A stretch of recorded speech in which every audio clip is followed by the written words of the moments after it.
ಪಶ್ಚಿಮ ಘಟ್ಟದ ಸುಂದರ ಮಲೆನಾಡಿನ ಮಡಿಲಲ್ಲಿ ರಸಋಷಿ ಕುವೆಂಪು ಜನ್ಮಸ್ಥಳ ತೀರ್ಥಹಳ್ಳಿ ಸಮೀಪದ ಗ್ರಾಮದಲ್ಲಿ ಪಾರಂಪರಿಕ ಆಯುರ್ವೇದ ಗಿಡಮೂಲಿಕೆ ಸಸ್ಯಗಳನ್ನು ಅರಣ್ಯ ಮಾದರಿಯಲ್ಲಿ ಉಳಿಸಿ ಬೆಳೆಸುವ ಕ್ರಾಂತಿಯೊಂದು ಸುಮಾರು 20 ವರ್ಷಗಳಿಂದ ಸದ್ದಿಲ್ಲದೆ ನಡೆಯುತ್ತಾ ಬಂದಿದೆ. ಇಂದು 25 ಎಕರೆ ಜಾಗದಲ್ಲಿ 550ಕ್ಕೂ ಹೆಚ್ಚು ಪಾರಂಪರಿಕ ಔಷಧಿ ಸಸ್ಯಗಳು, ಗಿಡಮೂಲಿಕೆಗಳು ಬೆಳೆದು ನಿಂತು ಕಣ್ಮನ ಸೆಳೆಯುತ್ತಿರುವುದಷ್ಟೇ ಅಲ್ಲದೆ ಲಕ್ಷಾಂತರ ಜನರ ಆರೋಗ್ಯ ಸಮಸ್ಯೆಗೆ ಅಗತ್ಯವಾದ ಆಯುರ್ವೇದ ಔಷಧಿಗಳ ತಯಾರಿಕೆಯಲ್ಲಿಯೂ ಮಹತ್ವದ ಪಾತ್ರವಹಿಸುತ್ತಿವೆ. ಈ ಔಷಧೀಯ ಅರಣ್ಯ ಕ್ರಾಂತಿಗೆ ಕಾರಣವಾದ ಇವರನ್ನು ಶ್ರೀ ರುದ್ರ ನೇಚರ್ ಹೆಲ್ತ್ ತನ್ನ ಲೈಫ್ ಅಟ್ ನೇಚರ್ ಮೂಲಕ ಹೆಮ್ಮೆಯಿಂದ ನಿಮಗೆ ಪರಿಚಯಿಸುತ್ತಿದೆ. ಹಿತ್ತಲ ಗಿಡ ಮದ್ದಲ್ಲ ಎಂಬ ಗಾದೆಯಂತೆ ದೇಶ ವಿದೇಶದ ಜನರಿಗೆ ಪರಿಚಯ ಇದ್ದರೂ ನಮ್ಮ ಕಣ್ಣಿಗೆ ಎಲೆಮರೆಕಾಯಂತಿದ್ದ ಈ ವೈದ್ಯರೇ ಧನ್ವಂತ್ರಿ ದೈವದ ಆರಾಧಕ ವೃಕ್ಷ ಋಷಿ ಆಯುರ್ವೈದ್ಯ ಡಾಕ್ಟರ್ ಮುರಳೀಧರ್. ಎಲ್ಲರಿಗೂ ನಮಸ್ಕಾರ. ಲೈಫ್ ಅಟ್ ನೇಚರ್ಗೆ ಸ್ವಾಗತ. ನೀವು ಈಗಾಗಲೇ ಸಬ್ಸ್ಕ್ರೈಬ್ ಮಾಡಿದ್ರೆ ಸರಿ, ಮಾಡಿಲ್ಲ ಅಂದರೆ ತಕ್ಷಣ ಸಬ್ಸ್ಕ್ರೈಬ್ ಮಾಡಿ, ಬೆಲ್ ಐಕಾನ್ ಒತ್ತಿ. ಹೊಸ ವಿಷಯನ ನಾನು ಈಗಲೇ ಹೇಳ್ತೀನಿ.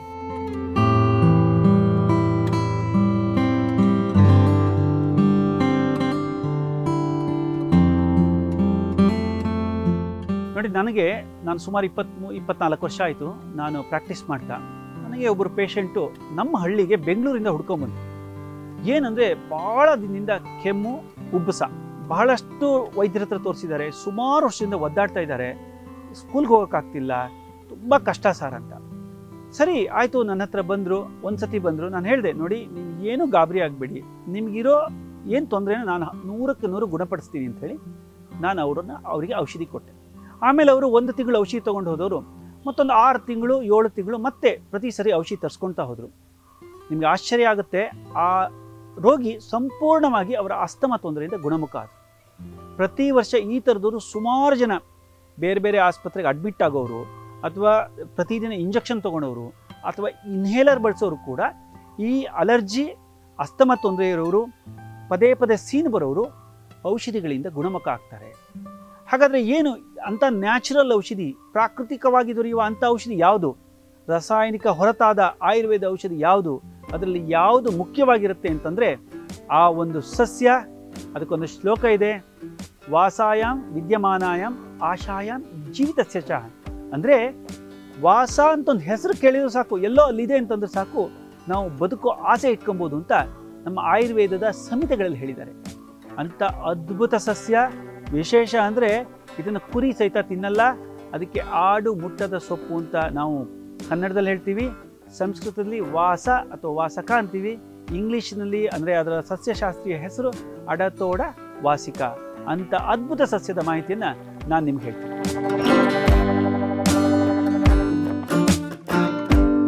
ಪ್ರಕೃತಿ ಅಥವಾ ಆಯುರ್ವೇದದ ಅದ್ಭುತ ಅಂತಂದರೆ, ಒಂದು ಸಸ್ಯ ಸಿಕ್ಕರೆ ಅದರ ಬೇರೆ ಬೇರೆ ಭಾಗವನ್ನು ಬೇರೆ ಬೇರೆ ಕಾಯಿಲೆಗಳಲ್ಲಿ ಬಳಸ್ತೀವಿ. ಉದಾಹರಣೆ, ನಾನೀಗ ಹೇಳೋ ಸಸ್ಯದ ಆಡಸೋಗಿನಲ್ಲಿ ಅದರ ಬೇರು ಉಪಯೋಗಕ್ಕೆ ಬರುತ್ತೆ, ಎಲೆ ಬರುತ್ತೆ, ಹಾಗೆ ಅದರ ಹೂ ಕೂಡ ಔಷಧಿಗೆ ಬರುತ್ತೆ. ಬೇರನ್ನು ನಾವು ವಿಶೇಷವಾಗಿ ವಾತ ರೋಗಿಗಳಿಗೆ, ಅಂದರೆ ಗಂಟು ನೋವಿರೋರಿಗೆ ಆಡುಸೋಗಿಯ ಬೇರು ಜೊತೆಗೆ ಹರಳು ಬೇರು, ಇನ್ನೊಂದು ಕಾಡು ಕಡಲೆ ಗಿಡ ಅಂತ ಬರುತ್ತೆ, ಅದು ಅಂದರೆ ಬಲ ಅಂತೀವಿ, ಆ ಬೇರು 3ರ ಕಷಾಯ ಮಾಡಿ ಕುಡಿದ್ರೆ ವಿವಿಧ ರೀತಿಯ ಸೊಂಟ ನೋವು, ಬೆನ್ನು ನೋವು, ಗಂಟು ನೋವುಗಳು ಸಂಪೂರ್ಣವಾಗಿ ಗುಣ ಆಗುತ್ತೆ. ಆಮವಾತ, ಸಂಧಿವಾತ ಅಂತೆಲ್ಲ ಹೇಳ್ತಾರೆ, ಗಂಟುಗಳು ಊದ್ಕೊಳ್ಳುತ್ತೆ. ಅದರಲ್ಲಿ ಆಡ್ಸೋಗೆ ಬೇರು, ಬಲ ಕಷಾಯ, ಶುಂಠಿ ಸೇರಿಸಿ. ಶುಂಠಿ ಅಂದರೆ ಕೆಮಿಕಲ್ ಶುಂಠಿ ಅಲ್ಲ, ನ್ಯಾಚುರಲ್ ಆಗಿ ಬೆಳೆದಿರಬೇಕು, ಸಾವಯವವಾಗಿ ಬೆಳೆದಿರೋ ಶುಂಠಿ ಹಾಕೊಂಡು ಕುಡಿದ್ರೆ ಗಂಟು ನೋವು ನಿವಾರಣೆ ಆಗುತ್ತೆ. ಇನ್ನು ಎಲೆ, ವಿಶೇಷವಾಗಿ ಆಡಸೋಗಿಯ ಎಲೆ ಈ ರೆಸ್ಪಿರೇಟರಿ ಸೋಂಕು. ನೋಡಿ, ನಮ್ಮಲ್ಲಿ ಈಗ ಏನಾಗಿದೆ ಅಂತಂದರೆ ಎಲ್ಲರಿಗೂ ಒಂದು ಆರೋಗ್ಯದ ಬಗ್ಗೆ ಕಾಳಜಿ ಬಂದ್ಬಿಟ್ಟಿದೆ. ನಾವು ಒಳ್ಳೆ ನೀರು ಕುಡಿಬೇಕು, ಏನೋ ಹೊರಗಡೆ ಹೋದರೆ ಪ್ಯಾಕ್ಡ್ ವಾಟರ್ ಸಿಗುತ್ತೆ ಅದನ್ನೇ ಕುಡಿಬೇಕು, ನಲ್ಲಿ ನೀರು ಕುಡಿಬಾರ್ದು, ಎಲ್ಲೆಲ್ಲೋ ನೀರು ಕುಡಿಬಾರ್ದು ಅಂಥೇಳಿ ಜನಕ್ಕೆ ಏನು ಆ ಒಂದು ಯೋಚನೆ ಬಂದಿರೋದ್ರಿಂದ ಈ ನೀರಿನಿಂದ ಬಂದಿರೋ ಕಾಯಿಲೆಗಳು ಕಡಿಮೆ. ಹಾಗಾದರೆ ಯಾವುದ್ರ ಜಾಸ್ತಿ ಬರುತ್ತೆ? ಇದನ್ನ ಹೆಂಗೋ ತಪ್ಸ್ಕೊಂಡ್ಬಿಡ್ಬೋದು ನಾವು ಒಳ್ಳೆ ನೀರು ಕುಡ್ಕೊಂಡು. ಆದರೆ ವಾತಾವರಣ ಹೇಗಾಗಿದೆ? ಎಲ್ಲ ಕಡೆ ಕೆಟ್ಟ ಧೂಳಿದೆ, ಕಲುಷಿತವಾಗಿದೆ. ಕಾರ್ಖಾನೆಗಳು ಹೊಗೆ ಇರ್ಬೋದು, ಅಥವಾ ಬಿಲ್ಡಿಂಗ್ ಕಟ್ತಾರೆ ಆ ಡಸ್ಟ್ ಇರ್ಬೋದು. ಈ ಥರದ್ದೆಲ್ಲ ಧೂಳು ಸೇರಿ ಮೊದಲು ತಕ್ಷಣ ಬರೋದು ನೋಡಿ, ಹೆಚ್ಚಿನವರು ಪ್ರತಿ ವರ್ಷ ಕನಿಷ್ಠ 2 ಅಥವಾ 3 ಸಾರಿ ನೆಗಡಿ, ಶೀತ, ಜ್ವರದಿಂದ ಬಳಲ್ತಾರೆ. ಅದರಲ್ಲೂ ಸ್ಕೂಲ್ಗೆ ಹೋಗೋ ಮಕ್ಕಳು, ಸಣ್ಣ ಮಕ್ಕಳಿಗಂತೂ ಈ ರೆಸ್ಪಿರೇಟರಿ ತೊಂದರೆಗಳು ಅಂತಾರಲ್ಲ, ಇದು ಭಾಳ ಜಾಸ್ತಿ. ಇನ್ನು ಕೆಲವರಿಗೆ ಏನಾಗುತ್ತೆ, ಪದೇ ಪದೇ ನೆಗಡಿ ಶೀತ ಬಂದು ಪರ್ಮನೆಂಟಾಗಿ ಅವರು ಈ ಅಲರ್ಜಿ ಪೇಷಂಟ್ ಆಗ್ತಾರೆ. ಅಂದರೆ ಏನಂದರೆ ಈ ನೆಗಡಿ ಆಗೋದು, ಶೀತ ಆಗೋದು, ಮೂಗು ಕಟ್ಟೋದು, ಉಸಿರಾಡಕ್ಕೆ ತೊಂದರೆ ಆಗೋದು, ಆಮೇಲೆ ಮೂಗಿನಲ್ಲಿ ಏನಿದೆ ಮಧ್ಯೆ ಒಂದು ಗೋಡೆ ಇರುತ್ತೆ, ಸೆಪ್ಟಮ್ ಅಂತಾರೆ, ಅದು ಓರೆ ಆಗುತ್ತೆ, ಅದರಿಂದ ಮೂಗು ಕಟ್ಟಕ್ಕೆ ಶುರುವಾಗುತ್ತೆ. ಇನ್ನು ಕೆಲವರಿಗೆ ಪಾಲಿಪ್ಸ್ ಅಂತ ಗುಳ್ಳೆಗಳಾಗುತ್ತೆ, ಅದರಿಂದ ಮೂಗು ಕಟ್ಟಕ್ಕೆ ಶುರುವಾಗುತ್ತೆ. ಇದು ತಾತ್ಕಾಲಿಕವಾದ ತೊಂದರೆ. ಅದನ್ನು ನಾವು ನೆಗ್ಲೆಕ್ಟ್ ಮಾಡಿದ್ರೆ ಪರ್ಮನೆಂಟ್ ತೊಂದರೆ ಆಗಿರುತ್ತೆ. ಈ ಥರದ ಕಾಯಿಲೆಗಳಿಗೆಲ್ಲ ಹಂಗೆ ಪರಿಹಾರ ಇಲ್ವಾ? ಇದಕ್ಕೆ ಬರೀ ತಾತ್ಕಾಲಿಕ ಔಷಧಿ ತೊಗೊಳೋದಾ? ಖಂಡಿತವಾಗಿಯೂ ಪರಿಹಾರ ಇದೆ. ಅಸ್ತಮಾ ಇರೋರಿಗೆ, ದೀರ್ಘಕಾಲದ ಕೆಮ್ಮಿನವರಿಗೆ, ಅಲರ್ಜಿಯವರಿಗೆ ವಾಸ ಅನ್ನೋದು ತುಂಬ ಒಳ್ಳೆಯ ಔಷಧಿ. ವಾಸ ಎಲೆನ ಹೇಗೆ ಬಳಸ್ಬೋದು? ಹಾಗಾದರೆ ಅದು ಎಲೆಯಲ್ಲಿ ರಸ ತೆಗಿಯೋಕ್ಕಾಗೋದಿಲ್ಲ. ಅದಕ್ಕೇನು ಮಾಡಬೇಕು, ಆ ಎಲೆನ ಕಬ್ಬಿಣದ ಕಾವಲಿಯಲ್ಲಿ ಹಾಕಿ ಬಿಸಿ ಮಾಡಬೇಕು. ಬಿಸಿ ಮಾಡಿ ಒಂದು ಬಟ್ಟೆಗೆ ಹಾಕಿ ಹಿಂಡಿಬಿಟ್ರೆ ರಸ ಬರುತ್ತೆ. ಜಾಸ್ತಿ ರಸ ತೊಗೊಳೋದು ಬೇಡ. ಬರೀ 2 ಚಮಚ ಆಡಸೋಗೆ ರಸನ ಜೇನುತುಪ್ಪದಲ್ಲಿ ತಗೊಂಡ್ರೆ ಕಫ ಕೆಮ್ಮು ನಿವಾರಣೆ ಆಗುತ್ತೆ. ಒಣ ಕೆಮ್ಮಿದ್ದವರು ಇದೇ ಆಡಸೋಗೆ ರಸನ ಜ್ಯೇಷ್ಠ ಮಧು, ಗೊತ್ತಿರ್ಬೋದು ನಿಮಗೆ, ಜ್ಯೇಷ್ಠ ಮಧು ಬಗ್ಗೆ ಇನ್ನೊಂದು ವಿಡಿಯೋದಲ್ಲಿ ನಿಮ್ಗೆ ಹೇಳ್ತೀನಿ. ಜ್ಯೇಷ್ಠ ಮಧು ಚೂರ್ಣ, ಅರ್ಧ ಚಮಚ ಚೂರ್ಣ ಜೇನುತುಪ್ಪ ಸೇರಿಸಿ ತೊಗೊಬೋದು. ಕಫಯುಕ್ತ ಕೆಮ್ಮಿರುತ್ತೆ, ತುಂಬ ಕಫ ಇದೆ ಅಥವಾ ಗಂಟಲು ನೋವಿದೆ ಅಂದಾಗ ಆಡಸೋಗೆ ರಸಕ್ಕೆ ಶುಂಠಿ ರಸ, ಜೇನುತುಪ್ಪ ಸೇರಿಸಿ ತಗೋಬೋದು.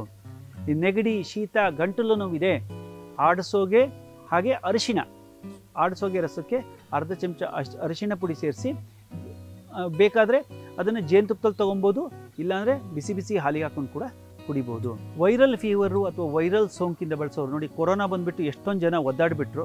ಆದರೂ ಕೆಲವರು ಏನೂ ಆಗದೆ ಆರಾಮಾಗಿ ಹುಷಾರು ಕೂಡ ಆಗಿದ್ದಾರೆ. ಈ ಥರ ವೈರಲ್ ಸೋಂಕುಗಳು ಮತ್ತೆ ಬರುತ್ತೆ, ಇದು ಮುಗಿದಿಲ್ಲ, ಅದರದ್ದೇ ಕೊರೋನಾದ ಮತ್ತೆ ಮ್ಯೂಟೇಷನ್ ಆಗಿ ಹೊಸ ಕಾಯಿಲೆಗಳು ಬರ್ಬೋದು. ಆ ಥರದ ಸಂದರ್ಭ ಬರುತ್ತೆ ಅಂತ ಅನಿಸಿದರೆ ಆಡಸೋಗೆ ರಸ ಮತ್ತು ಅಮೃತ ಬಳ್ಳಿ ಎರಡೂ ಸೇರಿಸಿ ಕಷಾಯ ಮಾಡಿ ಕುಡಿದ್ರೆ ಜ್ವರ ನಿವಾರಣೆ ಆಗುತ್ತೆ, ಹಾಗೆ ಈ ರೆಸ್ಪಿರೇಟರಿ ಸೋಂಕುಗಳು ನಿವಾರಣೆ ಆಗುತ್ತೆ. ಅದಲ್ಲದೆ ಬೇರೆ ಸಿಗಲ್ಲಪ್ಪ ನಮ್ಮಲ್ಲಿ, ತುಳಸಿ ಕಟ್ಟೆ ಇದೆ, ತುಳಸಿ ರಸ ಪ್ಲಸ್ ಆಡಸೋಗೆ ರಸ ಇವು ಎರಡನ್ನೇ ನಾವು ಜೇನುತುಪ್ಪದಲ್ಲಿ ತೊಗೊಂಡ್ರೆ ನಮಗೆ ಅದು ಕಫ ಕೆಮ್ಮು ನಿವಾರಣೆ ಆಗುತ್ತೆ. ಇನ್ನೊಂದು ವಿಶೇಷ ಅಂದರೆ ನೋಡಿ, ಇದೆಲ್ಲ ಬರೀ ಶೀತ ಕೆಮ್ಮಿಗೆ ಅಷ್ಟೇ ಹೇಳಿದ್ರಿ, ಬೇರೆ ಉಪಯೋಗ ಇಲ್ವಾ? ಯಾವುದೇ ರೀತಿ ರಕ್ತಸ್ರಾವ ಆದರೆ ಆಡಸೋಗೆ ಬಹಳ ಒಳ್ಳೆಯ ಔಷಧಿ. ರಕ್ತಸ್ರಾವ ಆದರೂ ಕೂಡ ಆಡಸೋಗೆ ರಸ, ಬೆಲ್ಲ, ಈ ಜೋನಿ ಬೆಲ್ಲ ಅಥವಾ ಸಾವಯವ ಬೆಲ್ಲದ ಜೊತೆಗೆ ತೊಗೊಂಡ್ರೆ ರಕ್ತಸ್ರಾವ ಕೆಲವರಿಗೆ ಮೂಗಲ್ಲಿ ಬ್ಲೀಡಿಂಗ್ ಆಗಿಬಿಡುತ್ತೆ. ಚಿಕ್ಕ ಮಕ್ಕಳಿಗೆ ಎಲ್ಲೋ ಆಟ ಆಡ್ತಿರ್ತಾರೆ, ಏನೋ ಒಂದು ಪೆಟ್ಟು ಬೀಳುತ್ತೆ, ಒಂದು ಸತಿ ಬ್ಲೀಡಿಂಗ್ ಆದರೆ ಮತ್ತೆ ಪದೇ ಆಗ್ತಿರುತ್ತೆ. ಆ ಥರದವರಿಗೆ 1 ವಾರ 15 ದಿನ ಆಡಸೋಗೆ ರಸ ಕಹಿ ಇರುತ್ತೆ, ತುಂಬ ಕಹಿ ಇರುತ್ತೆ. ಅದಕ್ಕೆ ನಾನು ಹೇಳಿದ್ದು, ಕಹಿ ಇರೋದ್ರಿಂದ ಅದಕ್ಕೆ ಬೆಲ್ಲ ಸೇರಿಸಿ ಕೊಡೋದ್ರಿಂದ ಮೂಗಲ್ಲಿ ಬರುವ ರಕ್ತಸ್ರಾವ ನಿವಾರಣೆ ಆಗುತ್ತೆ. ಜೊತೆಗೆ ಆಡಸೋಗೆಯನ್ನು ಡಯಾಬಿಟಿಸ್ನವರು ಕೂಡ ಬಳಸ್ಬೋದು. ಡಯಾಬಿಟಿಸ್ನವರಿಗೂ ಕೂಡ ಆಡಸೋಗೆ ತುಂಬ ಒಳ್ಳೆಯ ಔಷಧಿ. ಇನ್ನೊಂದು ವಿಶೇಷ ಅಂತಂದರೆ, ಈಗ ಹೊಲ ಇರುತ್ತೆ, ಬೇಲಿ ಮಾಡಬೇಕು. ಬೇಲಿ ಮಾಡೋಕ್ಕೆ ಎಷ್ಟೊಂದು ದುಡ್ಡು ಖರ್ಚು ಮಾಡಬೇಕು. ಇದೊಂದು ನ್ಯಾಚುರಲ್ ಫೆನ್ಸ್ ಆಗುತ್ತೆ. 5 ಅಡಿಗೆ ಒಂದೊಂದು ಆಡಸೋಗೆ ಕಡ್ಡಿನ ಉರ್ತಾ ಹೋಗಿ, ಇದಕ್ಕೆ ಏನು ಗೊಬ್ಬರ ಬೇಡ, ಗೊಬ್ಬರ ಬೇಡ, ಏನೂ ಬೇಡ, ಸ್ವಲ್ಪ ಮಣ್ಣಿದ್ರೂ ಸಾಕು, ಊರ್ತಾ ಹೋಗಿಬಿಟ್ರೆ ಕೆಲವೇ ದಿನಗಳಲ್ಲಿ ಅದು ಇಡೀ ನ್ಯಾಚುರಲ್ ಫೆನ್ಸ್ ಅಂತಾರೆ, ಅಂದರೆ ನೈಸರ್ಗಿಕ ಬೇಲಿಯಾಗಿ ಮಾರ್ಪಡುತ್ತೆ. ಯಾವುದೇ ಪ್ರಾಣಿಗಳು ಯಾವುದೂ ಕೂಡ ಅದನ್ನು ಒಳಗೆ ಬರೋದಕ್ಕೆ ಬಿಡೋದಿಲ್ಲ. ಅಷ್ಟು ಒಳ್ಳೆ ಅದ್ಭುತವಾದ ಬೇಲಿ ಆಗುತ್ತೆ. ನೋಡಿ ಎಷ್ಟೊಂದು ಔಷಧಿ ಗುಣ ಇದೆ.